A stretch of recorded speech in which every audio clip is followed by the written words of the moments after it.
So, welcome back to the Savannah Jams podcast, where we dive into the heart and soul of Savannah's live music scene. Today, we're shining light on a group of artists who don't always get the spotlight they deserve, the hidden gems of Savannah's music community.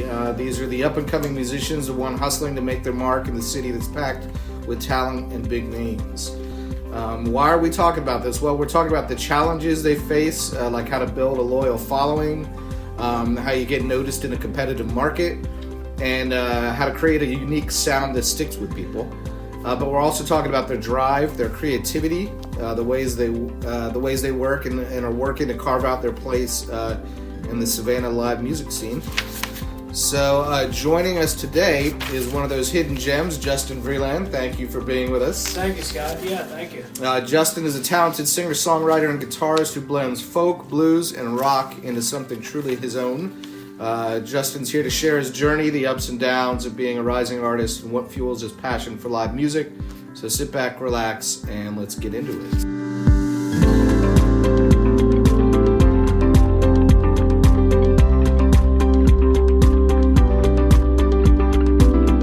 So tell me about your background. So you said where are you from, and how'd you get into music? I was born in Orange County, New York, and spent most of my time growing up in the Cornwall, Mountain Hill area in the Hudson Valley. The music first started when I was in middle school, actually. Was it middle school? Yeah, it was. Goodness. Middle school, actually. I had this teacher who was playing music after class, and I just sang along to it because I had been singing along to songs on the radio and stuff like that, like cassettes and CDs in my family's old car for the longest time, and didn't really think much of it. Were your parents musical? Oh yeah. Well, no, not musical, but they were big music fans. Okay. So my mom, for example, introduced me to Van Morrison and the Love River Band. My dad introduced me to the Eagles and Dan Fogelberg and people like that. So not a bad background. Oh no, to be introduced to. So on and so forth. Yeah. And so I used to sing along to records and didn't really think of anything of it. You know, everyone does that, right? So anyway, this one teacher, this TA I had, his name's Matthew Keller from Cornwall Central School District, if he hears this. He's the one who started everything. It's all his fault. But he was a musician. Okay. And he heard me singing along to Nirvana. And what song? Smells Like Teen Spirit. Okay. And he said, Justin, and this is how he phrased it. He goes, Justin, I'm sick of you not doing anything with this talent I think you have. He said it like that. So he goes, I wasn't doing anything. He was like, I'm gonna put a band together and you're gonna front it. I just went, okay. And so, it seemed cool. So he put together a group with some... Well, how old were you? This is middle school, so you're about 12, 13 maybe? No, not that young. I was about maybe 14 going on 15. Okay. Yeah, right. So tail end going into high school. Okay. And he put together this little group of other students, and we played some shows. And what happened was, when I got on stage, and I was just a singer. I wasn't playing guitar anymore. I was just a singer. Yeah. And when I sang and everything, all of a sudden it was like this ginormous rush came over me, this kind of high, if you will. And it was like, oh my gosh, this is the best feeling in the world. That's a great feeling, right? Yeah, dude. So it just became a quest to chase that high, really, from down to the most fundamental point of it. Yeah. And so that's what we started. So how'd you get into playing guitar then? Okay, so I saw all the people in that band, all these kids. They were, one of them was really gifted, the other one was, good too. And what happened was, I just saw them playing. I thought, that looks cool. So I asked for a guitar for Christmas, and my aunt got me it. Like a billion other people in history, a billion other kids in history. That looks cool, Dad. I want to do that. No, it looked cool, man. Yeah. And what kind of guitar was it? It was. Do you remember? Yeah, I do actually. Yeah. It was this really nasty, Chinese knockoff thing called a Davison. And it was one of those. I've never heard of that. It was one of those where you spend $150, you get a guitar cable and a mini amp. Yeah. And that's all you need when you start. But so I had that thing, and it was I mean, I remember I used to cut my hands on it all the time because the frets weren't sanded down all the way. So every slide you did, your fingers would just go across them. But no, man, that's what I needed to get started. And funny enough, my dad, he's a collector of like antiques. He's really into that stuff. That's why that's why I like this place that we're recording in, because I like all that antique stuff. He kind of got into collecting guitars because of it. So I then started, just barely being able to play. Suddenly he's throwing these like harmony guitars. So like he the 50s and 60s. So he didn't play at all, but he collected antiques. So he just started collecting guitars. Yeah, because he figured it was also cool, but he also figured something I can use. So I actually ended up getting a bunch of old guitars from the 50s or 60s, not like Fenders or Gibsons, but like catalog guitars like harmonies and Stellas. But So that was around. This was around late middle school, getting into high school. Yeah, so this was this whole thing started around like 2017, going into 18. Yeah. So you said Van Morrison? You were introduced to Van Morrison and like the Eagles. Yeah. So what are the like Moondance album specifically? Yeah, same here. Mm-hmm. Yeah. So what if actually the week before I moved down here, I bought that album. Yeah. And it was like the whole like summer of 2002. That was like all I listened to was that album actually. Yeah, that was the year I was born. Yeah. So really? Yeah, November. Now you're making me feel old. So who are some of your personal influences? Like not the ones that I got on my own, but on your own. Well, I kind of discovered indie artists on my own, like either through local or through just regional, or just finding things on accident. I started digging around and saying, "Oh, what's this? What's that?" And now you were still. We had a remarkable, for a small town in New York. We had a remarkable quote music scene. How close is that to New York City? We were an hour out. Oh, okay. If you went down 9W to the Palisades, it was about 45 minutes to an hour to the George Washington Bridge. Yeah, and so you weren't like in the sticks. I'm trying to think of. To the city folks we were, and to all the people in the real upstate, which I got to know very well. And we were city folks. I don't mean to interrupt you. I'm just trying to get a feel of like. I'm trying to think of like the time frame. Yeah. Yeah, like. So like what age I was? Yeah, like so this would have been what year? Like 2010? 20 No. 20 like when I was starting to get into music? Yeah. This would have been like 2016, 17, 18. Okay, so just like 7-8 years ago. Mm-hmm. Oh wow. Holy shit, I'm getting old. Yeah. Okay, so around 7-8 years ago, and you're an hour outside of New York City. Okay. Yes. Right. Okay. Yeah, and I didn't go to any shows in New York City. I saw Elton John for my 16th birthday. That was nice. it. Do you remember much about it? Oh, it was awesome. Yeah. I played for 3 solid hours. This is Madison Square Garden. We were up in one of those side mezzanines, and it was really cool. Yeah. That teaches you what a real solid performer is, because that guy, because most big artists these days will do like an hour and a half and then just walk off. Yeah. He did 3 solid hours. Was that like one of his final tours or something? Yeah, it was the first part of the Farewell Yellow Brick tour. And it was Madison Square Garden. Yeah. So he probably had a motive. So what? So you said you started like kind of getting into indie bands. Like name some of them. But what about like some bigger ones, bands that like people would know about that kind of influenced? Oh yeah. Your style. There was a band that moved up from North Carolina called the Nude Party that I got to meet, and they were. I'd like to meet them. Yeah, they don't do that part anymore. But they had moved up to the Catskills. Their producer, a guy who drums for the Black Lips from Atlanta, his name's Oakley Munson. He owned a studio up in the Catskills in Livingston Manor, which was a town that me and not a lot of people knew about that town. It's one of the sort of hipster kind of things coming up from COVID in the Catskills. But it's a good line. Yeah. But I got to know those guys, and they were really nice. Yeah. They gave me some pointers and kind of showed me how to be like a band. And I got to meet the Black Lips by proxy. I got to meet Oakley and I got to meet Jared Sweely. And when I came down to Savannah, I got to see them again when they were on tour. Yeah. And through them, I met Pearl Charles, I met Michael Rolt, and all those people really influenced me because they're all into that analog sound, like 70s retro. That's kind of like the new thing, especially the Wick Records thing happening out in Brooklyn. I can't remember what the studio's called, but Daptone. Yeah. They kind of try to record old analog style stuff. Oh, There's okay. a lot of great bands coming out of that. Really? Yeah, So Michael Rolt was a product of that, so I'm very happy. So you're still into that? That's still... Yeah, even though I don't really contribute to it. Yeah. Yeah, but that was kind of the stuff I had happening up there.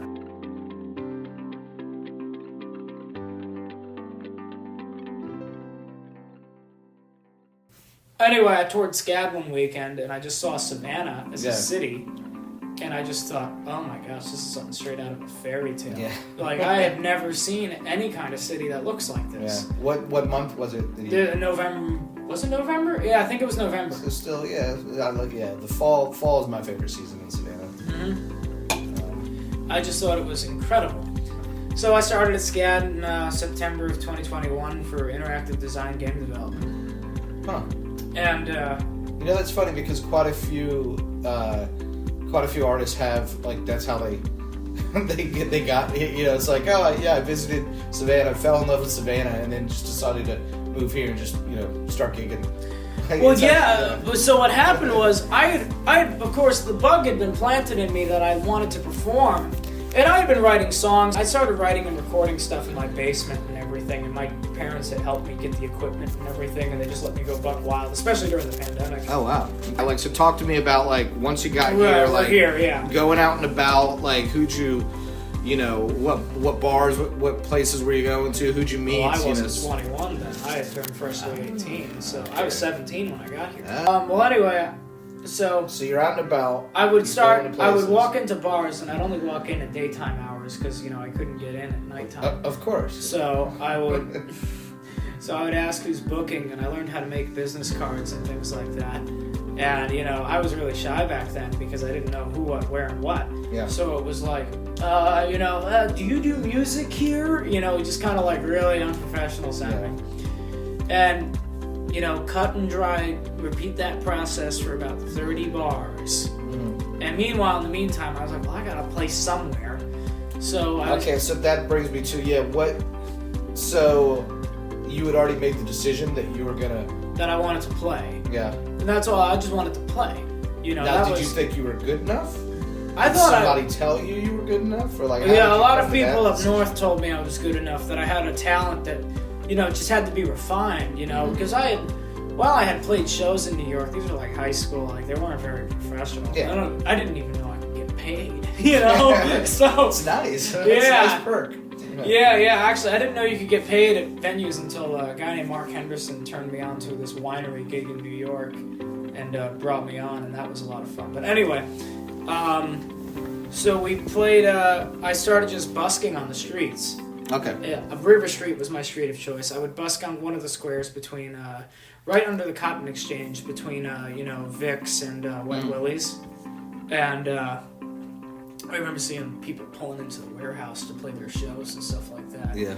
And I remember I'd play for an hour like 4 days in a row a week, and just see what happens. I'd be so happy if I got like $10. Did you make any decent? Yeah, every now and then someone would throw in like a 20 or something, and I'd be like, oh my gosh, But you learn how to deal with like a crowd that, isn't there for you. You have to learn how to make a crowd you have to learn how to get a crowd's attention. And like, earn it. It takes a lot of balls just to do that, though. So there was a lot of training involved in that I didn't realize. But so while I was knocking on doors, I was doing that because I just wanted to play. I started going to open mics. I went to one at the Wormhole. So I walked into the old Molly McPherson's because I heard that there was a mic there. Yeah, they're gone. I can say them. I miss Molly so much, man. That was a lot of love for Molly. Yeah, and that's where I met Hitman. And, So this was what, 18, 19? We could have ran into each other. I was 18. No. I mean, this was what year I met. Sorry. This was 2021 going into 2022. Yeah. Okay. And, so. Yeah, our paths probably crossed. Who knows? I just stayed very low key in there because I didn't want to attract any attention because all I wanted to do was play. That actually was one of the best open mics around there. Yeah, I mean, you could just go there and like, I mean, I remember quite a few times just going in there and just random artists would just come in just to hang out and watch other artists and then just, leave. So I missed that one a lot. Yeah, and so I saw Hitman and everything, and I got to meet him, And, I didn't even, he had me come up and I played like solo. But then I realized like later on, like, oh, if you know like blues, you can come in and you can play blues. Like you can have the band. Yeah, it's a blues town. So once I realized that, I was like, oh, that's what I'm going to do here every night. So every Tuesday night. So I'd come in, and Hitman would hear me, I'd be like, oh, I want to play some Howlin' Wolf or whatever. And Larry Duff would look at Ellis, and Ellis would look at Larry Duff, and Hitman would be like, the hell you get that name, Howlin' Wolf, Ladies and gentlemen, Hitman just walked in the podcast studio and joined us. But, young man. What kind of rigmarole? And I learned how to, and Larry Duff, to his credit, man, he whipped me into shape. Yeah. Because I had played with high school. I never played with players that played like. That's a time. Well, Larry is like super. No, he's told me the like, stories. Yeah, the Supremes and like the Four Tops and all. Quincy Jones, Color Purple, all that. Yeah. I feel bad, Larry. If you're listening, I'm very sorry. I was supposed to. He called me like New Year's Day or something, and like he wanted me to take promo photos for his band. What's his wedding band? Moolah? Moolah? Is that it? Yeah, I had like a certain... This sounds terrible. He wanted to...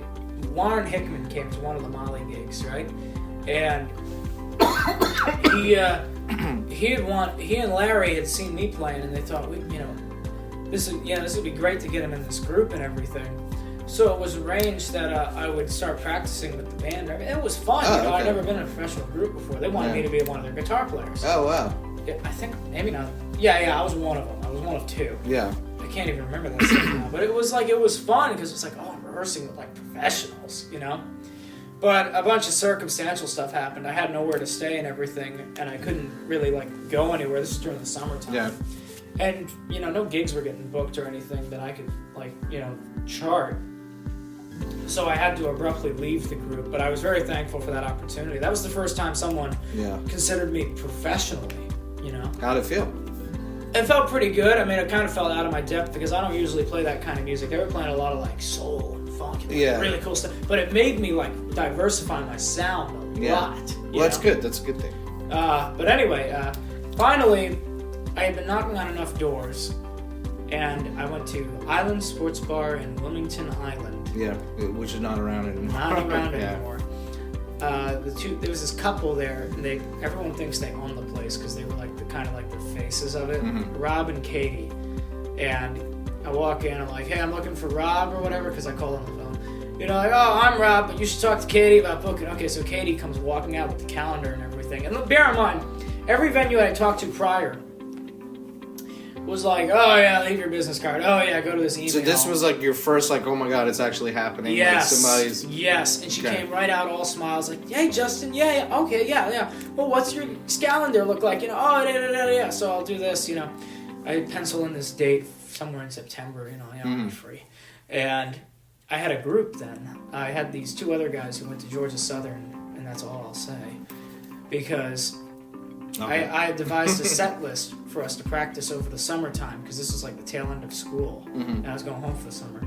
And I said, hey guys, let's all learn these songs over the summer. We'll come back and we'll play a gig, right? So, all of a sudden, like, we're getting ready to come back to school, and the two guys just bailed on me. Really? Yeah, because they had all summer to practice and they didn't do anything. I won't dwell on that. You didn't have to cancel your gigs, did you? No, I didn't. Okay. I was going to play that gig no matter what. Because it was my only gig. Okay.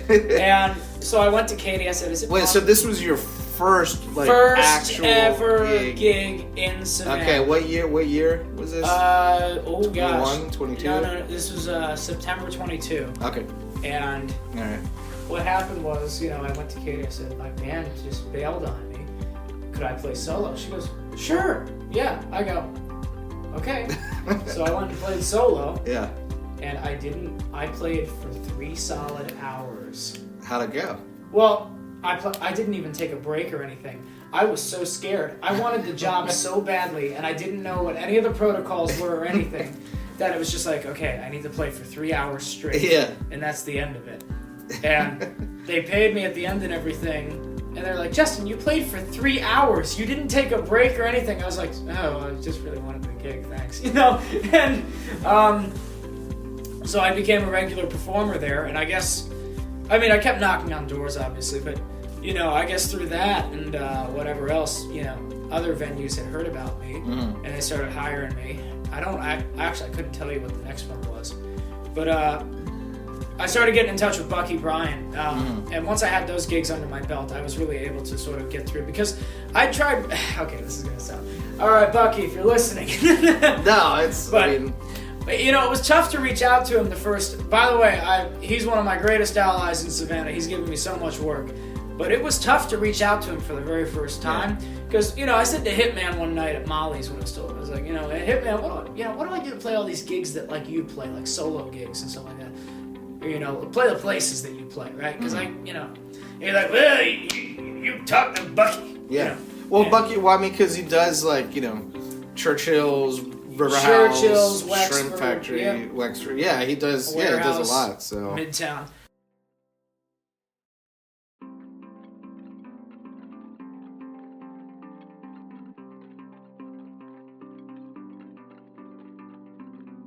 what advice do you have? Like, what have you learned throughout the process, and you know, the best advice somebody gave you, or the best lesson you learned through it? You know, kind of take that and relate it to like. Well, I've certainly learned through all this. You just have to keep going. I mean, if you really want this thing bad enough, I'm talking about playing music in this town. You know, if you really want it bad enough, you have to network yourself. You have to become, you know, very, very you have to be obsessed about it. You know, and you have to get out there and say, you know, I'll play like this, I'll play for that. You know, you're gonna start off pretty, you know, you're gonna be very, very green to it. I sure was, and eventually one thing will lead to the other, and you're just gonna keep going and all that. So, I mean, that's, if I could give a lesson to anyone, it's like you have to network yourself, and you have to be very, very ornery, very stubborn, because, you know, if you get dissuaded from this, and trust me, I almost got dissuaded plenty of times. It's like you just have to keep pushing. That's what I've learned, because, you know, it took me about maybe 20 to 30 places to finally say yes to one gig, and then it took me more gigs, you know, to get to these bigger gigs, and, you know, to learn, you know, to work with promoters who book a lot of gigs, and suddenly, you know, I went from having, like, say, one gig a month to, like, 5 days a week, you know? To making a living supporting yourself, I guess. Yeah, it's finally gotten to that point. I can't believe it. That's awesome, man. Congratulations. Yeah, you did it, brother. Yeah. Well, I want to keep going, man. I mean, I'm planning on cutting a new record, you know, one that's actually done by, like, people who do it, you know? Yeah. And I got some new songs and a new sound, and that's what I want to do. What about, do you plan on sticking around in town after you graduate? Yes, I do. I just rented a place. Oh, okay, nice. I'm starting a lease in February. Nice. So I'll be around for at least the next year. Who are, just really quick, like, so you said, you know, you got some stuff you want to work on, some projects. Just really quick, just off the top of your head. Oh, excuse me, sorry. Who are some other, like, other than, you know, Hitman, because I know Hitman is a mutual friend of ours. Yeah, he's one of my biggest supporters. He's one of the reasons I've been able to do this. Other than him, like, who are some of the other artists that you may not know or you heard of that you might be interested in, like, working with, like, collaborating with, or just maybe not collaborating with, just maybe a fan of?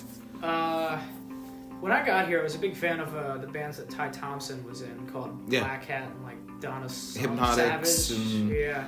I haven't seen any of them in a long time. I know. Well, he got married and he had a kid. I was about to, I was about to say, I know life kind of got in the way there. Hey, Ty, what's up? Shout out, Ty. Ty Thompson. That was the first set of groups that I was kind of a local fan of, but no, I'm so like that rock and roll, like. Yeah, that classic, older rock, especially when I was trying to be bluesier, because I'm a lot more Americana singer-songwriter now. Anybody else? Little Gracie, I've gotten to work with them extensively. I still haven't met them yet. I would like to. They're Little really Gracie, nice guys. If you're listening. We used to play, this is another venue I owe a lot to. We used to play the Georgia Queen Riverboat a lot. And we would share bills, so we would play to the same crowds. So you kind of felt this sense of brotherhood doing that. And they were really nice guys. Actually, they covered one of my songs more than once live. Oh, wow. I felt very honored for. Yeah, that's really cool. I always try to point people towards them because I love bands that get out there and work. Yeah. You know? And like I said, I think they've contacted me. I just, it's hard keeping up with so many of them. So they are one of the ones that I see their name a lot, and I'd like to go out to one of their shows, and just haven't yet, but. And I was just at a thing where like a bunch of artists were out, and we had a great time. So, I was hanging out with Jason Salzer, Eric Britt, Yeah. Well, tell me about that really quick, because that could kind of segue us, into the next. Like I said, I'd like to do an episode about these tribute shows because I don't, you've been around for a few years, but ever since pretty much. They've always going back 10, 15 years, I remember, bands in Savannah doing tribute shows. I remember there was a tribute to the band. Just lost Garth. 2010, 2012, something like that. And I remember something like that. I remember there was, I know Culberson does something. Oh, the Three Kings. The Three Kings. But it wasn't, like now it's just like it's like every week. Like not that there's anything wrong with it, but that I really want to get into it because I'm not gonna lie, as a lover of music, and I know a lot of our audience members. Hopefully, even though this is only going to be the second episode, but keep listening, guys. But it's kind of gotten to me where like another one comes out, I'm like, okay, another one. And I'm just being honest. I don't tributes, I don't mean it in a bad way. I'm just saying like I don't want it to get that's kind of like my point, if that makes sense. It's like it used to just happen maybe once every few years. Then it was like once a year. Well, now it's like friggin' like 3 or 4 of them every other month. Like, and so like I just like I get it. It's an avenue to showcase talent. Savannah has great talent. It's also an avenue to make some money, but I'm just worried. I don't want us to oversaturate it, if that makes sense. Like, I understand that. What are your thoughts on it? Since you were actually involved in one. Well, I was about to say, dude, I just got off of one, and that thing has been awesome. Yeah. And it was. Yeah. I don't think there's any problem with tribute bands. Tribute shows. Or thank you, tribute shows. Thank you. And I'm not saying it's a problem. I'm just saying that there's a hell of a lot of them out there. It's hard to keep track. Well, that might be it might be a good thing overall. It just means that the market's expanding. That's true. I never really thought about it that way. I've been, when I first, you've been here way longer than I have, but like, when I first got here compared to now, and maybe it's just because I know how a lot of it works now, but it feels like there's a lot more happening now than there was, say, 3-4 years ago. Oh yeah, definitely, for sure. And for sure, yeah. I think tribute shows, especially ones so packed with, like when we did Georgia on My Mind last week, when I was brought on to be one of the guest performers there. Thank you, Mary and Andrew. And that was Andrew Savine that got you involved. Yeah, Andrew Sovine and Mary Dugal. Yeah, they run the music collective. Yeah, Mary Douglas. Yeah. And what happened was, they brought me on. I was like one of like 15 or something like that. It felt like that. Artists. Yeah, we had a lot of, and they all killed it. Yeah. It was just awesome. So that's something that you definitely want to keep. You would love to like do that again? Yeah, I would certainly love to do something like that again. Having a night like that where people, like all these artists are just out there together in brotherhood, it's really good. Well, yeah, I was involved, Brian Goldman from Victory North. Of course, I just saw him over at District, Yeah, I was texting him earlier. Thank you to him for putting it on. Yeah, I'm trying to get in touch with Eric Britt, since you were talking about getting in touch with Bucky. I've been trying to... I know, and I'm saying it jokingly if Eric's listening. Like, I know he's a very busy family man, but I've been trying to get in touch with him because I know that he's always involved in pretty much every single one of these tribute shows. Also, Stan Ray. Do you know Stan?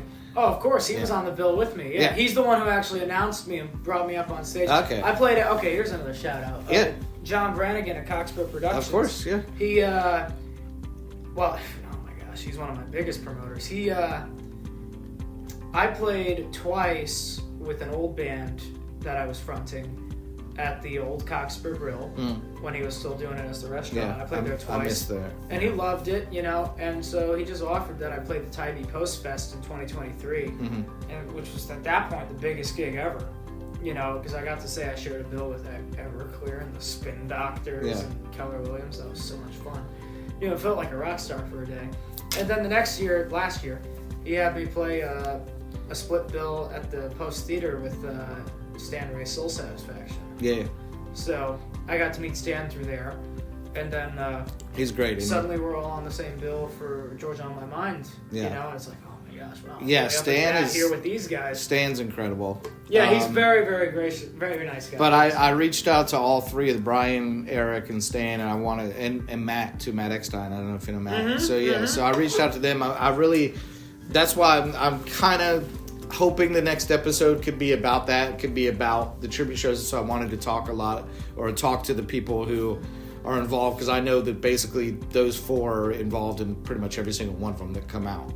Yeah. And I don't know. I know Matt's doing the John Prine thing. He is, yeah. I don't, and like to me, like I don't know if it, like, just joking, like who's like the one person that like decides to do all that, and it's like, because for years, and a lot of my artist friends who are listening know that I'm a big funk fan. I'm a big P-Funk fan. I'm from Chocolate City, DC. I've seen him 18 times.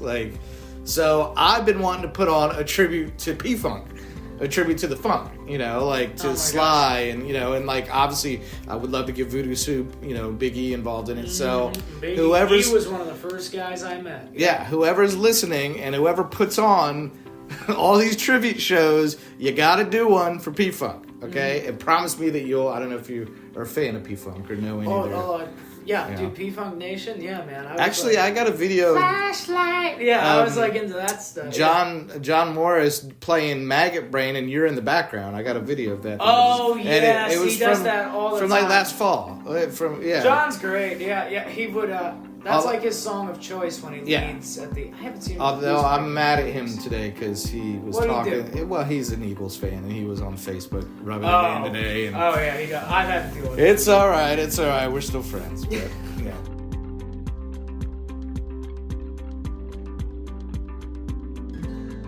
But anyway, well, thank you so much, man. I appreciate your time, Justin, and thanks for meeting me at this. I don't know if you guys, should we tell them where we're at? I don't want to say exactly where we're at, but let's just say that we're not. I could dox us in an instant. You want me to? Well, no, I mean, I don't want to get in trouble, but let's just say that we are in a location, a very unusual location, that you wouldn't think that we would be in. Let's just say it's in the hospitality related, in a room, a villa, something hospitality related. But anyway, so thanks so much for stopping by, man. It's good to see you. Yeah, thanks for having me, Scott. I'd love to come back. Finally got it done.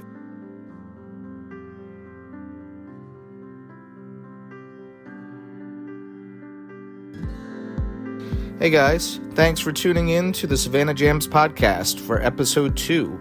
Before we wrap up, let me just remind you why Savannah Jams is your ultimate go-to for everything live music in Savannah.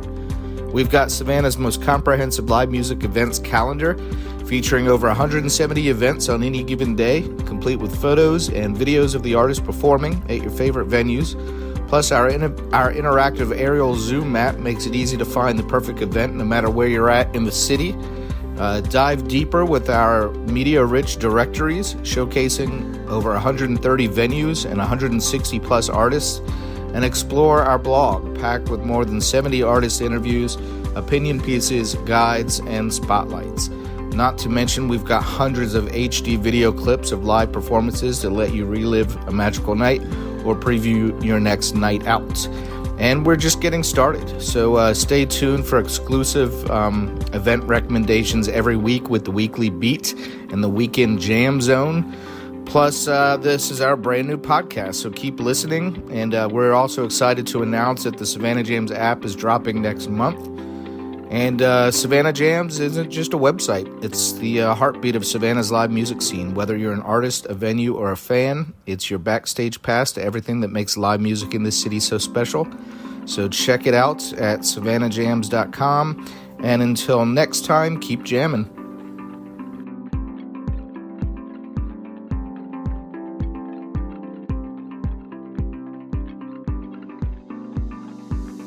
And just a reminder for next week on the podcast, we're diving into Savannah's growing wave of special tribute shows. From honoring iconic bands to celebrating local legends, these events have been taking the city by storm. But what's really behind the tribute trend? Who's organizing them? Who decides which acts get the spotlight? And what's next on the horizon? We'll break it all down, highlight key players, and give you the inside scoop on upcoming tributes you won't want to miss. Tune in. It's going to be a show worth listening to.